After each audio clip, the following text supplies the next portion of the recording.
రాష్ట్రంలో జరుగుతున్న పరిణామాలు చూస్తుంటే పరిపాలన తాలూకా వాళ్ళ ఆలోచనలు ఉద్దేశాలు చూస్తుంటే పరిపాలనలో ప్రజాస్వామ్యతంగా పరిపాలన జరుగుతుందా, రాజ్యాంగబద్ధంగా జరుగుతుందా, లేదు వారికి ప్రజలు ఒకసారి మాకు ఓటిచ్చారు కదా, మా ఇష్టారాజ్యంగా మేము పరిపాలిస్తాం, మాకు చట్టం లేదు, మాకు రాజ్యాంగం లేదు, మా ఇష్టమైన రీతిలో జరుగుతుందా అని ఆలోచన చేస్తే ఆ రకంగా జరుగుతుంది. చట్టానికి ఎక్కడా కూడా గౌరవం లేదు, రాజ్యాంగం అంటే అసలు ఆలోచన లేదు, చట్టపరంగా ఇది ఆలోచన చేయట్లేదు, వాక్ స్వాతంత్రం లేదు, పత్రికలకు స్వేచ్ఛ లేదు.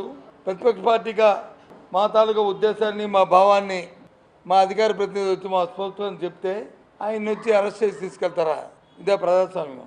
నేను మళ్ళీ చెప్తున్నాను, ఎస్ అతని మీద మీరు ఒత్తిడి తీసుకొచ్చుంటారు, లేని మాటలతో చెప్పించిన ప్రయత్నం చేస్తుంటారు, అందుకే ఆ ఒత్తిడి తట్టుకోలేక ఆయన ఆత్మహత్య చేసుకుని ఉండొచ్చు. లేదు అది హత్య అయితే నిరూపించండి. జగన్మోహన్ నాయకత్వంలో ఎక్కడ ఏ తప్పు జరిగినా, ఎక్కడ ఏం జరిగినా దాని మీద మా అభిప్రాయాన్ని నిస్సంకోచంగా, నిర్మోహమాటంగా మా అభిప్రాయాన్ని మేము వెల్లడిస్తాం. ప్రభుత్వాలు పరిపాలిస్తున్న ప్రభుత్వాలు వాస్తవాలను వచ్చి ప్రజలు చెప్పాల్సిన బాధ్యత ప్రభుత్వాలకు ఉంది.